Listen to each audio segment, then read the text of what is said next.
Bien, pues es el tercer día, el 20 de noviembre del 2024, tras el logro filantrópico, la escena latinoamericana en los Estados Unidos desde los 80 hasta hoy.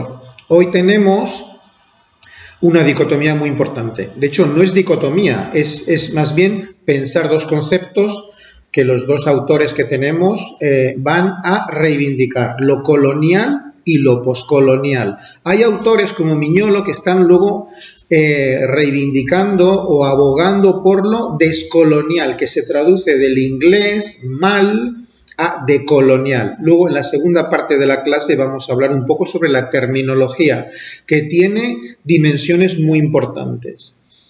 Tenemos dos personajes hoy. Rolena Adorno, identificada con la Universidad de Yale, ¿de acuerdo? Que está en New Haven, en el estado de Connecticut, en la costa este.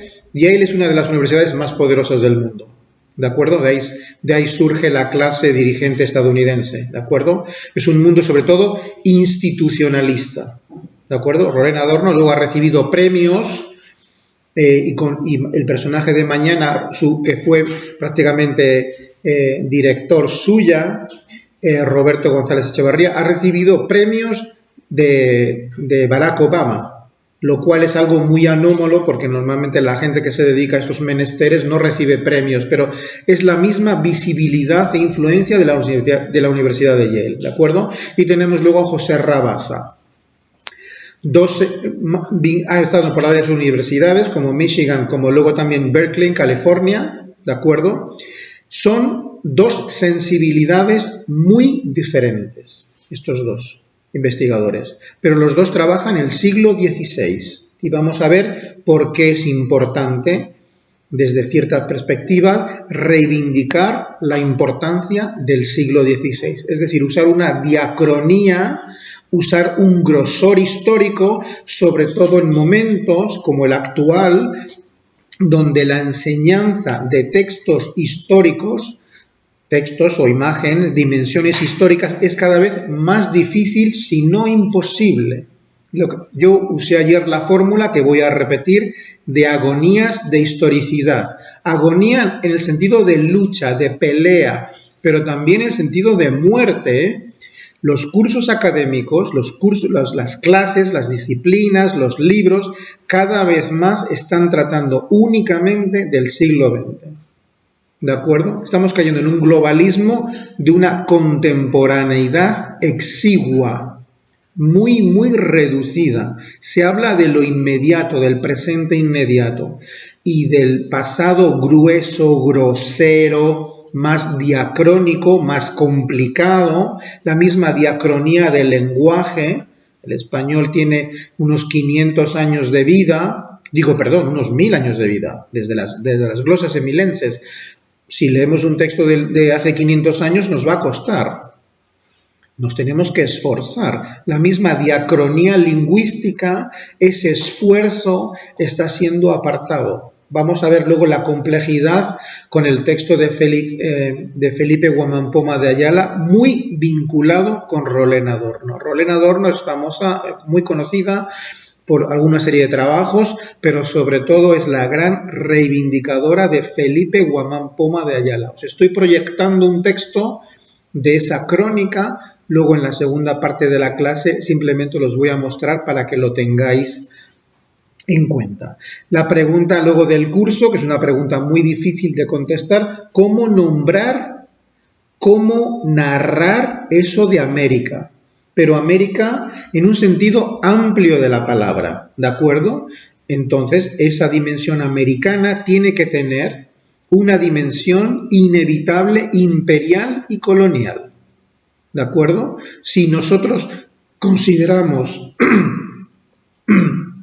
esa dimensión americana comparativamente con Europa, vamos a ver que ese continente, que luego os voy a decir una cosa que os va a sorprender, ha sido un continente dominado, conquistado, colonizado por el continente europeo, hasta fecha reciente. Algunos incluso pueden arguir que todavía sigue bajo la enorme influencia de Europa en ciertos aspectos.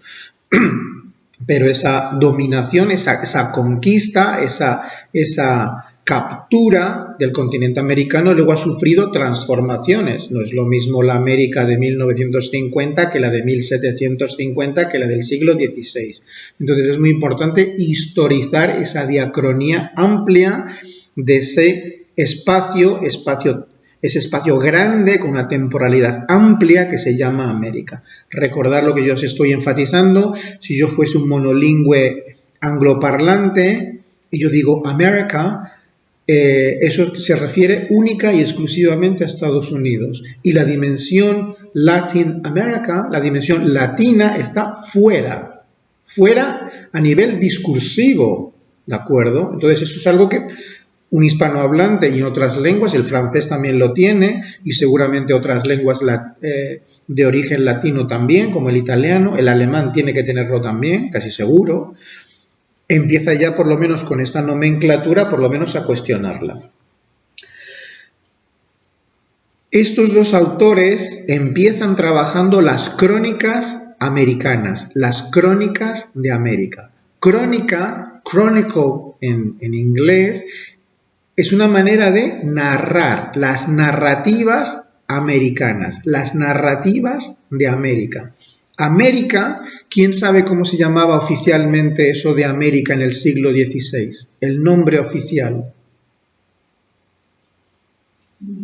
¿Perdón? No, dilo. Las Indias Occidentales, muy bien. Las Indias Occidentales era el nombre oficial del Imperio Español, con ese territorio que al principio se lo encuentra, se choca con él, empieza poco a poco con unas islas, no sabe si son solamente islas u otra cosa, y ese proceso de exploración, conquista, dominación tarda décadas, incluso siglos. Pero el nombre que le ponen, que es un nombre, si lo pensáis, es un nombre erróneo. Pero si lo pensáis, un nombre erróneo puede durar hasta hoy. Eso de las Indias es un error porque pensaban que estaba en la actual India. Nombran eso, pensaban que estaban en el este y para su sorpresa se encuentran con algo totalmente desconocido desde una perspectiva europea y lo llaman las Indias, Indias Occidentales. Eso es muy interesante pensarlo. El mismo nombre de América es un nombre erróneo también, porque son cartógrafos, sobre todo alemanes, que se enteran que hay un tal Americo Vespucci, que también es un explorador, que fue un poco pícaro porque se inventó muchas cosas que luego él no había explorado, pero le dan el nombre de esos descubrimientos al italiano y no al genovés originario, ¿de acuerdo? Por lo tanto, si lo pensáis, la pelea por los nombres es una pelea importantísima y que uno puede perderla, ¿eh? Pero uno, en todo caso, puede reivindicar. El nombre de indio, en el siglo XIX, principios del siglo XX, era un concepto muy peyorativo, no en el XVI. Y actualmente hoy hay sectores que reivindican el concepto de indio o concepto de indígena, ¿de acuerdo? Yo no sé si os va a sorprender, el concepto de hispano en Estados Unidos tiene connotaciones peyorativas. ¿De acuerdo? Eso luego también lo vamos a hablar en la segunda parte y posiblemente mañana también en las entrevistas con estos dos colegas y luego mañana, si os fijáis, los 5 con los que yo estoy conversando tienen una actitud disímil con eso de hispano, latino, hispanoamericano, latinoamericano. Unos se identifican con esa categoría, otros no. Otros dicen, bueno, es lo que se usa, pues tengo que identificarme con ella, pero yo soy otra cosa. Entonces, eso es muy importante. Entonces, estamos con las crónicas de India, las narrativas de sentido de ese descubrimiento, claro, mayoritariamente desde una perspectiva europea, eurocéntrica, ¿de acuerdo? Si nosotros nos acercamos a ese fenómeno histórico desde la letra alfabética, claramente tenemos una perspectiva hegemónica, dominante, imperialista, colonialista, eurocéntrica. Es lo normal. ¿De acuerdo? Otra cosa es que nosotros como lectores podemos leer, que es lo que va a reivindicar José Rabasa, podemos leer de distintas maneras. No tenemos por qué estar simplemente de acuerdo o ser dóciles en nuestra manera de leer, pero es muy normal que en un periodo de 500 años las crónicas dominantes van a tener esa perspectiva. Crónicas de letrados. Un letrado, precisamente español, luego miráis en un diccionario la palabra letrado, letra, literatura, alfabeto, analfabeto, en inglés literacy. Un letrado es una persona que maneja letras, que sabe escribir, pero la profesión predominante de un letrado en el siglo XVI es el de las leyes, el derecho. Un letrado suele ser un burócrata, un hombre de Estado, que puede ser desde un secretario, un simple secretario, a un cronista, a un administrativo, ¿de acuerdo? Por lo tanto, la práctica mayoritaria, si nos intentamos imaginar la literatura del siglo XVI, también hay ficción, pero no nos imaginemos ficción, es mayoritariamente letra jurídica, que es como se usa hoy incluso la palabra en español letrado. Un letrado es alguien que se dedica a las leyes, a la abogacía, ¿de acuerdo? Entonces, ¿qué tipo de narrativas nos vamos a encontrar?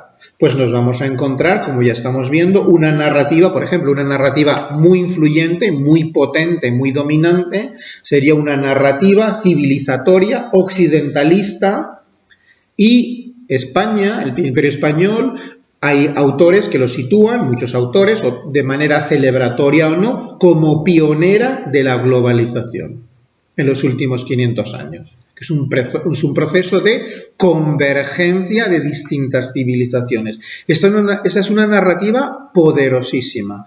Es una narrativa normativa, que en español tenemos norma y horma. Una narrativa puede narrar, pero puede también ordenar, regimentar, ¿de acuerdo? Puede incluso volverse patrón, modelo de otras narrativas. Esta narrativa es fortísima hasta el día de hoy, ¿de acuerdo? Con distintos acentos. Tenemos otra narrativa, que por cierto, luego es lo que os he mandado en el correo electrónico, es una narrativa normalmente celebratoria de imperio, y celebratoria luego de las naciones participantes en ese tipo de empresas. ¿De acuerdo? Uno puede, como intérprete, asumir una unidad o una convergencia con su nación y elogiar su nación en una empresa universal global. ¿De acuerdo? Yo puedo ser un español, celebrar la empresa española histórico-diacrónica y celebrar ser pionero de un fenómeno global, de la globalización que continúa hasta el día de hoy. ¿De acuerdo? De hecho, si lo pensáis, es muy habitual que un intérprete se identifique con el poder oficial de su nación. ¿De acuerdo? Para bien o para mal. De hecho, la disidencia de los poderes de tu nación es algo bastante arriesgado. ¿De acuerdo? Todos somos conscientes que si estamos en desacuerdo, no ya con nuestro jefe de oficina, sino con nuestro jefe de departamento, para no hablar del rector de la universidad, para no hablar de un jefe de Estado, nos jugamos ganarse la vida, nos jugamos el estatus social, nos jugamos muchas cosas, ¿no? Por lo tanto, este sería otro tipo de narrativa. ¿Qué otras modalidades o qué otro tipo de conocimientos podemos tener? Pues tenemos que si miramos, por ejemplo, un espectro amplio, tenemos fuerzas históricas y sociales mayores y menores. Nos podemos fijar en los personajes más fuertes, los menos fuertes, o los débiles o los frágiles. Podemos fijarnos en los elementos o dimensiones colonizadoras y las dimensiones colonizadas. ¿De acuerdo? Dicho de una manera simplista, es como ver un partido de fútbol. ¿Quién gana este partido? Pero bueno, yo puedo concentrarme en el equipo ganador, pero también puedo ver el equipo perdedor. ¿Y cómo ha sido ese partido? ¿De acuerdo? ¿Quién lo ha arbitrado? ¿Cuál es esa liga? ¿Qué presupuestos tienen? ¿Cuáles son los entrenadores? ¿Cuál es el estatus social de esos equipos en esa liga, en sus contextos nacionales, regionales? Otro ejemplo que a mí me gusta para decirlo a veces, imaginémonos que nosotros ahora nos vamos a un patio de recreo de un colegio de secundaria y vemos a una colección de 20 muchachos, chicos y chicas ahí en el colegio, en el patio de recreo, y vemos que hay algún muchachote más grandote, más musculoso, más brutote, que habla a la voz más alta, hay muchachas a lo mejor más pequeñitas, más débiles, hay otros muchachos que siguen al fuerte. Entonces, yo puedo intentar entender el patio de recreo de varias maneras. Yo puedo hablar con todos, yo puedo hablar solamente con el fuertote, yo puedo hablar con el débil, yo puedo hablar con el director del colegio, yo puedo adoptar distintas perspectivas de entendimiento de un hecho global, total, que sería el patio de recreo.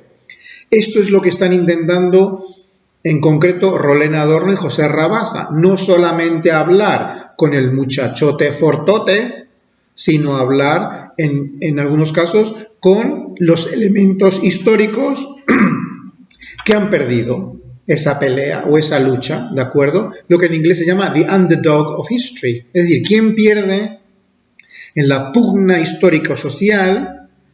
El que pierde, ¿por qué no? Si lo pensamos, es una pregunta bastante complicada. ¿Por qué nos tiene a nosotros que importar el que pierde en la historia? Tenemos ganadores y perdedores. ¿Por qué nos tenemos que importar? ¿Por qué nos tiene que importar acercarnos a los perdedores de la historia? ¿De acuerdo? Es una pregunta que la voy a dejar ahí y luego la podemos hablar en la segunda parte. ¿Qué otras modalidades de conocimiento, qué otros contenedores de conocimiento o modalidades de conocimiento tenemos? Por ejemplo, para nosotros, incluso para vuestra generación, el formato libro a lo mejor ya no es habitual. No sé si queréis a los libros vosotros. Yo amo los libros. Yo no me entiendo sin libros. Yo luego uso, por supuesto, ordenadores y materiales digitales, virtuales y todo lo que tú quieras. Pero el formato libro es un formato para el 16 anómalo, excepcional, un contenedor europeo, eurocéntrico en la cultura dominante del momento. Igual que la literatura, igual que la grafía alfabética. Por lo tanto, nosotros podemos pensar, ¿qué otros contenedores de conocimiento puede haber en el siglo XVI?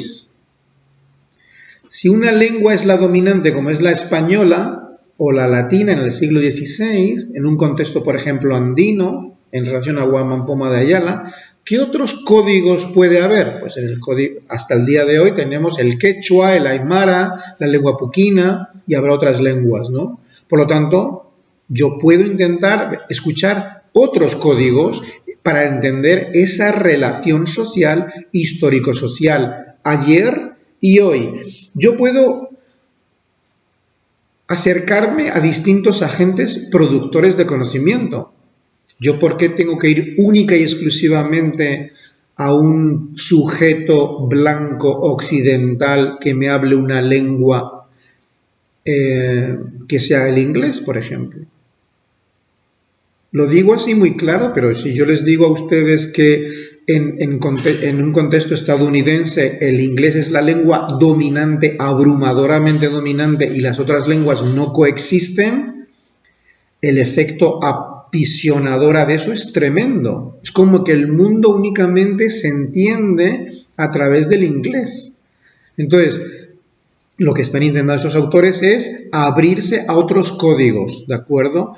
José Rabasa se hable al náhuatl por contexto mexicano y Rolén Adorno, que es una estadounidense que tiene un castellano aceptable, correcto. Ella no sabe quechua ni aymara, pero tiene gente que le ayude a traducir quechua aymara para luego intentar entender, acercarse a un fenómeno tan complejo como es la nueva crónica y buen gobierno de Felipe Guamán Poma de Ayala. Alguien como Rolén Adorno es más tradicionalista que José Rabasa, ¿de acuerdo? Ella defiende literatura y literatura colonial latinoamericana. Y defiende eso, en su caso, sin desdecirse del mundo hispánico, hispanizante, ¿de acuerdo? peninsular e ibérico. Ella colabora con colegas en contexto español, ella acude a reuniones, a congresos con colegas en contexto español. Ella se relaciona con aquellos que trabajan en contexto español, lo cual, ella misma dice, no es lo normal en un contexto estadounidense, donde lo peninsular o ibérico y latinoamericano están cada vez más separados. Esto es muy importante entenderlo también. Lo latinoamericano es abrumadoramente mayoritario dentro de los Estados Unidos y lo peninsular español es minoritario dentro de las instituciones. ¿De acuerdo? No era así en los años 60 ni en los años 70, pero ahora en el 2024 desde luego que lo es por razones obvias. El mundo latinoamericano es enormemente mayor que la dimensión europea de España. Y la dimensión latinoamericana es muchísimo más migrante, presente, visible en los Estados Unidos que no la emigración española a Estados Unidos, que fue muy minoritaria en comparación con otras, como fue la inglesa, la alemana. Cuando yo viví en Nueva York, en la zona de Queens, había barriadas de migrantes gallegos. Entonces, sí, los vascos, los gallegos y luego de distintas provincias españolas sí han emigrado a los Estados Unidos, pero numéricamente son insignificantes comparados con los irlandeses, con los italianos, con los alemanes, con los griegos, ¿de acuerdo? Con los mexicanos, son números muy pequeños. Por lo tanto, la dimensión latinoamericana de eso del mundo hispanohablante es abrumadora. Y os digo algo para provocaros, y esto lo suelo decir yo para asustar un poco a la gente que me encuentro por aquí. Si yo hablo en inglés y digo Hispanic, la gente no piensa en España. Si digo Hispanic, la gente piensa en América Latina. ¿De acuerdo? Y sobre todo son los cubanos los que reivindican el nombre de Hispanic. Hay un momento que sale en la entrevista creo que con Rolena Adorno también, y tengo otra que os la voy a mandar que es muy buena, al respecto de la sensibilidad con las distintas nomenclaturas. La nomenclatura más normal es la de latino, ¿de acuerdo? Y también hay otras que las mencionaré luego más tarde. Por lo tanto, eso de Hispanic, eso de hispano dentro de Estados Unidos, nadie piensa en España, que tiene una presencia bastante restringida. Ellos dicen, un Hispanic, un hispano es un mexicano. Abrumadoramente mexicano, puede ser un cubano o puede ser también a lo mejor un puertorriqueño, que son los tres grupos mayores. También hay mucho colombiano, también hay mucha gente de los Andes, pero la palabra hispano nadie se la lleva a Europa. La están pensando en relación a su sur, que ya luego está muy metido dentro de los Estados Unidos. El 16, de nuevo, esto es muy importante. ¿Por qué importa el 16? Repito, si yo me voy a la tradición alemana, el 16 pues no será tan importante, ¿de acuerdo? A la tradición inglesa, el 16, bueno, tampoco. Es el momento incluso de la contrarreforma, va a empezar ahí la contrarreforma, luego poco a poco. No es un momento imperial importante para ellos. Para Estados Unidos, el 16 todavía no existen, ¿eh? O sea, bueno, llega Colón, pero llega por ahí a unas islas, no tampoco. Pero para la tradición hispánica, latinoamericana, el 16 es crucial porque es el momento como de arranque de una convergencia tensa y es un momento luego estamos pasando de un mundo medieval en el mundo occidental centrado en el Mediterráneo. Fijaos la etimología del Mediterráneo para los romanos. El medio de la tierra, Mediterráneo en el medio de la tierra. Para ellos el Mediterráneo es el centro de la tierra. Una vez que los europeos se encuentren con América, olvídate de ese Mediterráneo. No te olvides, pero eso va a ser casi una especie de pequeño lago en comparación a los océanos que se van a abrir. Por lo tanto, es un momento de una convergencia. El 16 nos trae un grosor, una diacronía, una dificultad. Y eso es algo que hay todavía gente que no lo hace. Para estos autores, modernidad y colonialidad, que es un término que, claro, hay autores que lo reivindican, y fijaos, lo de colonial como condición colonial, colonialidad, colonialismo. En América Latina se llegó a usar coloniaje. Hay distintas nomenclaturas para este proceso de expansión, de convergencia, de dominación, y hasta el día de hoy, esto no es tanto más Rabassa que Rolenador, no te reivindican que estos procesos no son de ayer. Esto no eran las ropas que usaban nuestros abuelitos, que ya usamos otra cosa y nos hemos olvidado. Estos procesos mayores de dominación continúan hasta el día de hoy, ¿de acuerdo? Estos procesos, Rabassa diría, de violencia, continúan hasta el día de hoy, y tenemos nosotros como lectores, como intérpretes, como ciudadanos y consumidores, ser muy conscientes de esos mecanismos de violencia hermenéutica o de conocimiento, pero también emocional y afectiva. Luego os lo voy a escribir para que quede bien claro, os lo estoy proyectando. Rolén Adorno, repito, ha trabajado muchísimo un personaje andino de principios del 17 llamado Felipe Huamampoma de Ayala. En la segunda parte, este personaje tiene un texto llamado Nueva Crónica y Buen Gobierno. Este es os estoy proyectando la página de internet de la Biblioteca de Copenhague, que es donde se encuentra el original. Esto es de libre acceso. Luego vamos a verlo muy rápidamente para que veáis la complejidad de este tipo de hecho histórico para nosotros, ¿de acuerdo? Nosotros somos, lo quiero pensar, sujetos inteligentes, ¿no? Yo miro a Olga, yo miro a José, yo miro a Andrea, os miro a los 6 y digo, yo estoy rodeado de sujetos inteligentes, ¿no? Entonces, nosotros como sujetos inteligentes, si queremos, vamos a tener un hecho histórico-social como es la Nueva Crónica, muy difícil de entender. De hecho, nos va a exceder. La comprensión de este fenómeno nos excede, pero la propuesta es que merece la pena acercarse a esta complejidad. Alguien como Rolén Adorno te diría que esto de literatura colonial no tiene nada de convencional. Si lo tomamos en serio, no tiene nada de convencional, nos rompe moldes, no hay lectores ideales. La idea de texto se nos deshace, son textos que son luego difíciles. No hay buenos lugares institucionales en donde estudiar y aprender. Son textos con incorrecciones, con errores, son textos multilingües.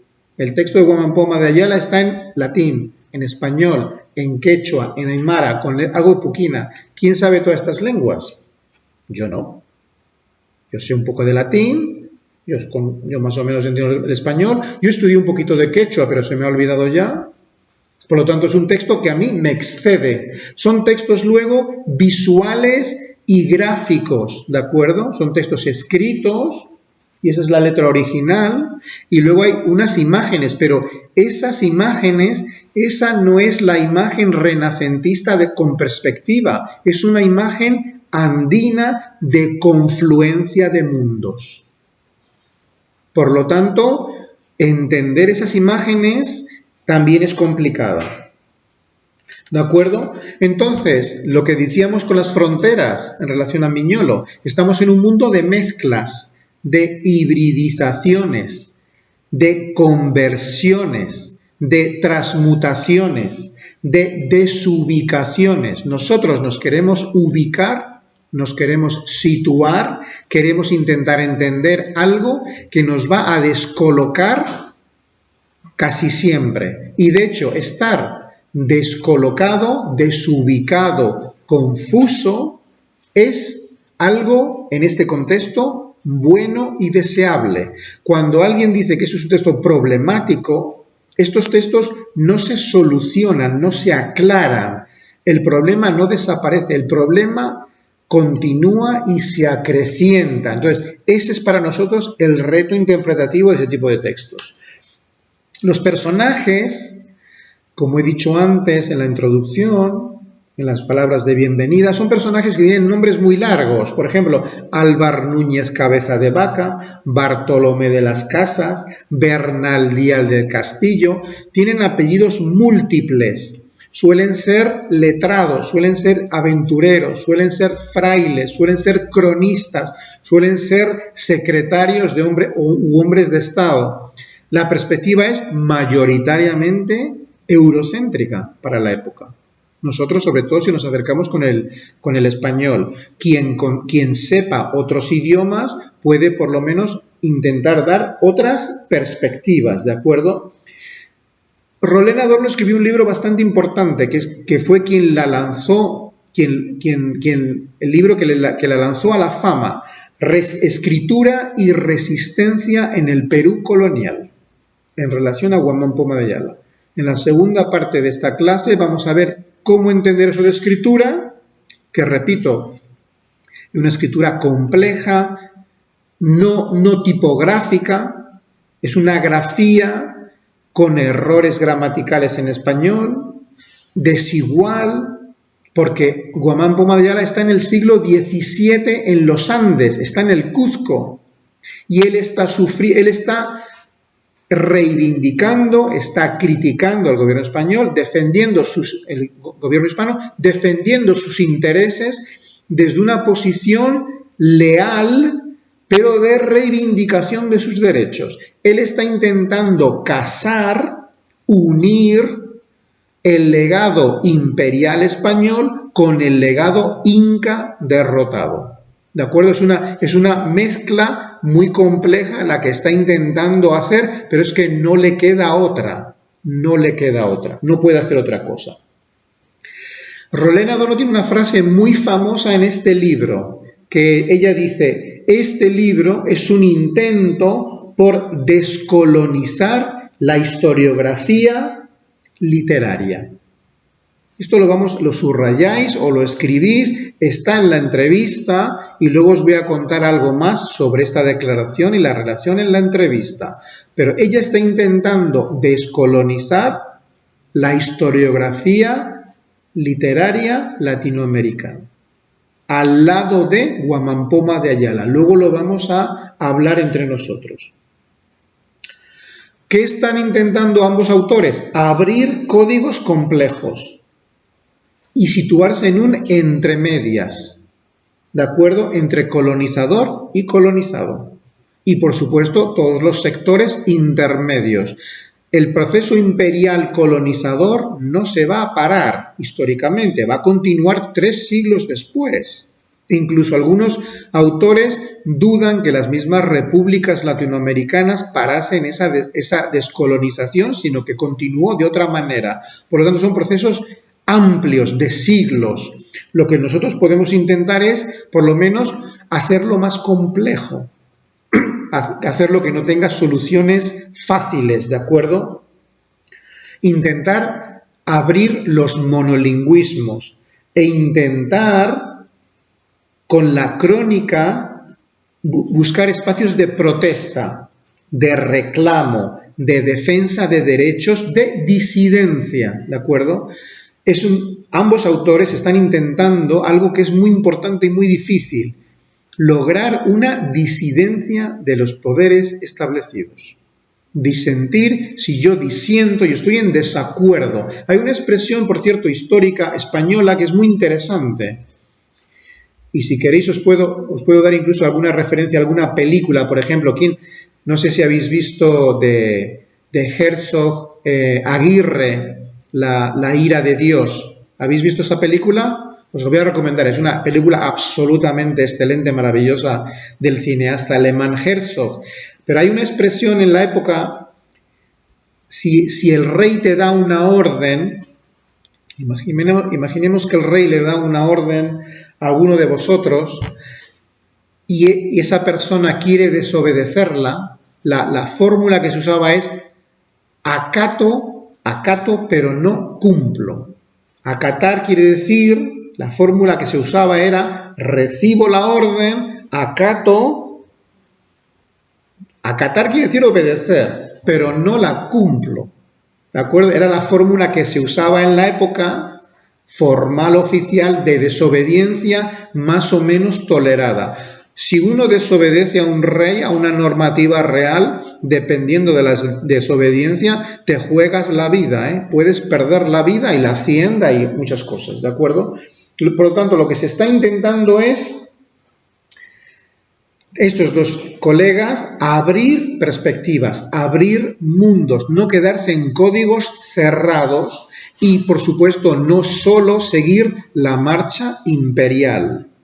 Uno es muy consciente que los imperios tienen mucha fuerza. El ejemplo un poco que puse anteriormente. Pensemos el imperio como el muchachote grande del patio de recreo. Pero el imperio no es la historia total del mundo. Hay otros poderes medianos, pequeños.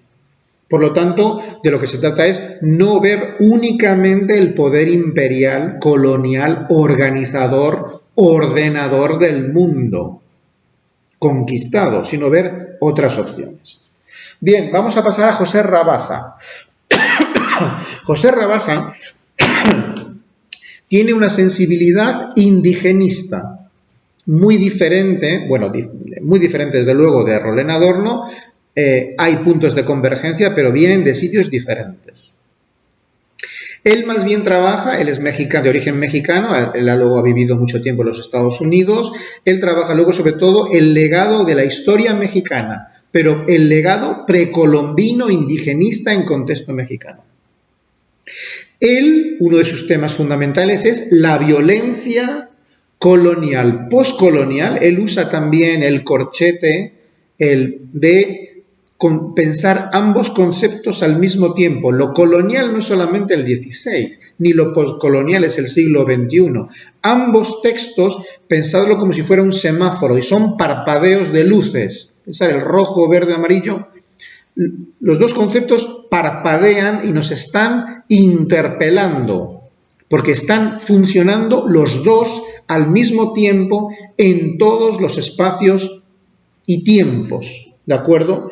Él viene de literatura, pero eso de la historia, y fijaos otra vez, otro mono, la singularidad de la historia, que por cierto el español luego tiene muy interesante una serie de connotaciones con la historia en singular y las historias.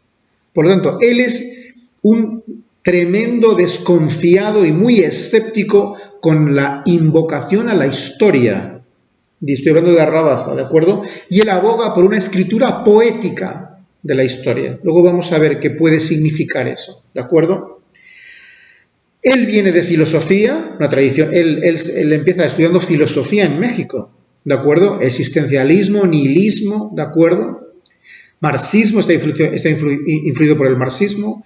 Fijaos en su misma trayectoria, las 5 entrevistas, tenemos luego unas 5 trayectorias personales muy diferentes, ¿de acuerdo? Él salta luego de México, se pasa a California y estudia en Santa Cruz, que ha sido un contexto muy diferente al contexto de Yale, por ejemplo. La Universidad de Santa Cruz se funda prácticamente en los años 60-70, tiene pues eso, 50 años, y fue una universidad muy, entre comillas, radical, diversa, cuestionadora en los orígenes de los derechos humanos, los derechos civiles de Estados Unidos, contestataria, ¿de acuerdo? Ahora ya será otra universidad como otra cualquiera, todavía existe, ¿eh? Es muy influyente, pero vamos a llamarla una universidad díscola, innovadora. Entonces, él se forma allí. Y él diría que lo que quiere es apremiar insurgencias de conocimiento, ¿de acuerdo? Una insurgencia, ¿cómo entendemos insurgencia?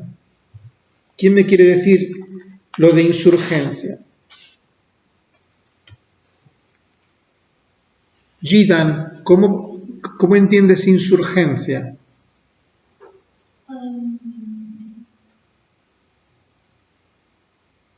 Como algo no está presente. No exactamente, insurgente. Bueno, una insurgencia puede ser imaginada, pero no quiere decir que no esté presente. Peixón, ¿cómo entiendes insurgencia? Sí, es algo inocente. No. Yo diría que es lo contrario de inocente. ¿Quién me da un sinónimo de insurgente? Rebelde. ¿Otro sinónimo? ¿Olga? ¿Otro sinónimo? Bueno, revolucionario. Bueno, revolucionario sería una rebeldía total que trastoca todo un orden, pero efectivamente una insurgencia es una rebeldía, es decir, que por cierto, luego el español tiene históricamente, por ejemplo, el concepto lo podéis escribir, el concepto de renegado. Un renegado que ha pasado al inglés renegade, un renegado es alguien que niega más de una vez. Imaginemos que yo soy el rey y le digo a José, José, obedece, eres mi vasallo, eres mi súbdito, te doy esta ley. Y José es muy atrevido, es un insurgente, es un rebelde y me dice no. Yo como rey le voy a dar una segunda opción. Te digo que obedezcas mi ley. Y si José reniega, es decir, niega 2 veces, ahí es el acto formal de rebeldía. Si yo atrapo a José, lo mato. Así de claro, ¿eh? O sea, lo estoy exagerando un poco, pero se ha rebelado a mi ley en un estado imperial, monárquico, de poder absoluto, salvo que luego José me dé sus buenas razones. Pero de momento se niega a obedecer. Es un renegado. Entonces, si como me desobedece mi ley, se juega la vida. Sí, Andrea, ¿quieres un comentario? No, nada, que curiosamente que habías dicho que entonces la palabra entonces ha adoptado un significado diferente en inglés, porque la palabra renegade en inglés es más como que uno que se está fugando. Bueno, también, claro, ha modificado algo el significado, efectivamente. Alguien que huye de la justicia, correcto. Está relacionado, pero viene de ahí también. Luego os daré alguna otra palabra que es muy interesante porque estos vienen, ¿ves?, de este pasado del siglo XVI. Pero muy bien, efectivamente. Entonces, repito, José Rabasa nos está invitando a que llevemos nosotros en nuestra práctica de conocimiento un pensamiento insurgente. Él se está inspirando con la insurgencia zapatista en México, pero nos está invitando como lectores a realizar una serie de lecturas de apertura, de divergencia, de imaginación de la historia oficial, convergente, dominante, apelando a otro tipo de sensibilidades, ¿de acuerdo? Para él, el zapatismo insurgente es muy importante, para él. Nosotros podemos tener otros puntos de referencia, ¿de acuerdo? Él, repito, tiene una sensibilidad indigenista, contestataria de otros poderes en el pasado y en el presente, ¿de acuerdo? Entonces, esa es un poco la invitación historiográfica académica de José Rabasa. Él aboga por abrir, por ejemplo, la cristiandad y relativizarla a lo que él llama la tradición abrahámica de las 3 religiones del libro. ¿Cuáles son las 3 religiones del libro en la tradición occidental? Judaísmo, cristianismo y islam. Y el islamismo, ¿de acuerdo? El islam. Hay otras que también han derivado de lo mismo, pero esas son las 3. Claro, son las 3, digamos, las tres, digamos, más conocidas, las hegemónicas. Él no quiere absolutizar el cristianismo, ¿de acuerdo? Él tampoco quiere privilegiar el catolicismo sobre el protestantismo. Él te quiere decir que históricamente tenemos que ver las religiones unas relacionadas con otras y claramente en el mundo latinoamericano esas 3, en influencia disímil, son las 3 más influyentes. Repito, nos vamos a ver, si nos metemos en estos mundos, en estos textos, y estos colegas nos dicen algo invitador, nos vamos a ver con enormes complejidades de conocimiento. En algunos casos nos van a vencer, nos van a poder estas dificultades, van a ser más fuertes que nosotros, pero yo creo que si insistimos vamos a ser más inteligentes con la complejidad de un mundo, no solo del pasado sino del presente y por supuesto del futuro, ¿de acuerdo? Una defensa de las humanidades que están ahora mismo prácticamente derrotadas, si no ya destruidas, es cuando alguien dice que, sobre todo en contexto estadounidense, que las universidades las humanidades son conocimientos blandos, porque usan la terminología de soft knowledge and hard science. Cuando ellos dicen, no, las humanidades es un conocimiento vago, es un conocimiento blando, es un conocimiento lleno de dudas, de incertidumbre. Si lo pensáis en relación a la política, a la informática, a las ciencias, incluso la física, el mantener la incertidumbre es algo cada vez más importante. Es decir, que nadie se cree que la certeza es más fuerte que la duda o la incertidumbre. Mantener espacios de incertidumbre, de no saber razonado es muy, muy importante, porque el mundo es cada vez, lo estamos encontrando en cada esquina, cada vez más incierto, cada vez más complicado, cada vez más violento, cada vez más desconcertante. Hay mucha gente que se asusta de la complejidad del mundo y se retrotrae a lo que cree que conoce del pasado. ¿De acuerdo? Esto lo he dicho muy rápido y luego vamos a insistirlo en la segunda parte de la clase. Rabassa nos invitaría a un escepticismo respecto al mundo institucional. Ayer acabamos la clase hablando de las dificultades, por ejemplo, de las universidades, de las condiciones de las disciplinas. Estaba hablando antes con José sobre las universidades en el mundo ecuatoriano, mundo latinoamericano. También hemos dicho algo sobre el mundo español.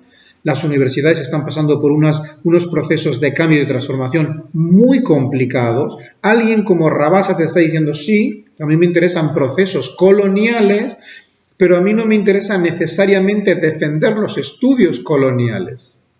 Él está haciendo eso, pero a él no le interesa tanto la defensa institucional de otro campo de estudios. A él le interesa saltarse, si es posible, las afiliaciones departamentales e institucionales, incluso universitarias. Él quiere intentar entender procesos complejos coloniales y poscoloniales en América Latina, en la India y en el resto del mundo, ¿de acuerdo?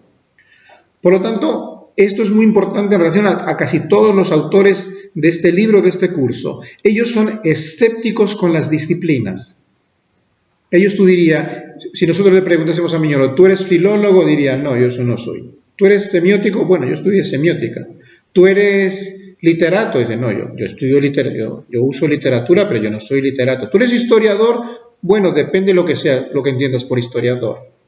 ¿De acuerdo? Yo cuestiono la historia. ¿Tú eres filósofo? No propiamente formado como tal, pero yo uso textos filosóficos. ¿Veis? Os estoy dando una idea de cómo intentarían contestar. Porque realmente hay un escepticismo con la formación de cada disciplina y su canon disciplinarios. Esto me lo voy a saltar y lo voy a usar para la segunda parte de la clase. Rabassa, en la entrevista conmigo, repudia una y otra vez los binarios. Yo le estoy lanzando a veces binarios en la entrevista y le dice, no me lleves al binario, no lo quiero. Yo no quiero pensar las cosas de manera binaria, o blanco o negro, o esto o lo otro. No quiero pensarlo así, yo quiero pensar de otra manera. Él está luego llamando la atención a eso de conquista o violencia.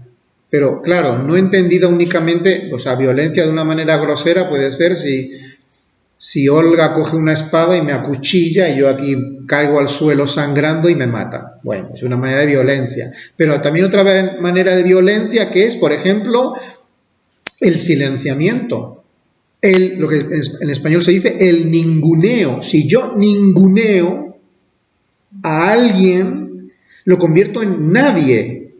Si yo ninguneo colectividades, si yo digo que colectividades, claro, yo como institución, como poder, si yo digo que esta institución, este grupo social, este continente no tiene conocimiento, lo estoy ninguneando para la historia. Eso es una tremenda violencia. ¿De acuerdo? Otra cosa es que ese continente va a intentar, por supuesto, responder y reaccionar, pero fijaos, repito, para que se note bien claro, si yo soy un anglohablante imperial y vosotros sois los distintos continentes y yo os estoy hablando única y exclusivamente en inglés, vosotros vais a tener que responderme en inglés. Porque si me habláis en vuestras lenguas, puedo decir, no, eso yo no lo acepto. O me hablas con un traductor o... Ya, entonces el código lo estoy reduciendo a un código muy restringido. ¿De acuerdo? Entonces, reducir a la... Aparte, esto si lo miráis luego en el diccionario español es muy hermoso y muy difícil y muy duro. El concepto de reducción, si yo te reduzco a la insignificancia, yo te estoy ejerciendo una tremenda violencia. Estos autores están reaccionando ante una reducción a la insignificancia, no solo de sectores que podemos llamar indígenas, sino a mucho de eso que llamamos América Latina o del mundo hispánico.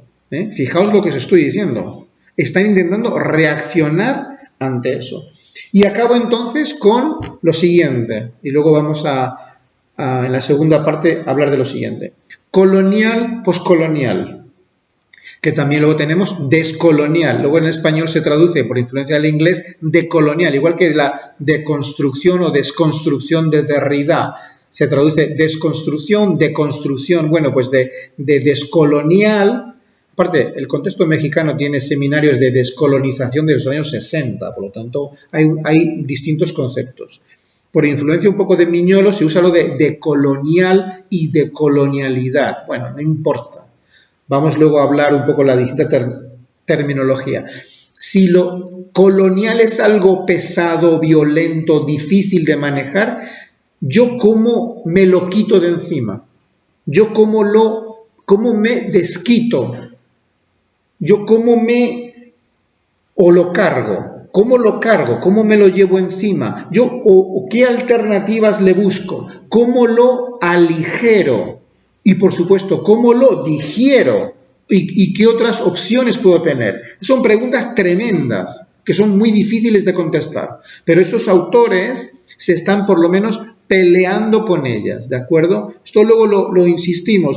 Si lo colonial es una violencia histórica social heredada, todavía activada en el mundo contemporáneo. ¿Yo qué hago con eso?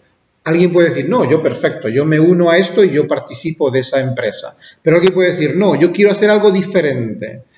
Yo le quito peso, yo la aligero, yo la intento subsanar, yo la intento aligerar, yo intento hacer otra cosa diferente. Esa pregunta la dejamos ahí para la segunda parte de la clase, ¿vale?